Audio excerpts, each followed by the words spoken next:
தென்மதுரை வீரனுக்கு என்னுடைய மாமனுக்கு தேக்குமர தேகமடி அம்மாயம்மா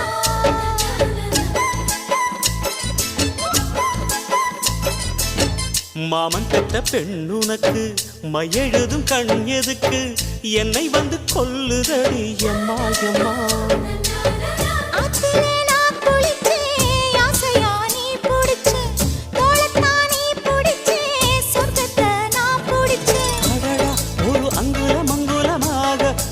ஆசையில் முத்தங்கள் போட அதை என்னன்னு சொல்லுவேன் எப்படி சொல்லுவேன் நானே.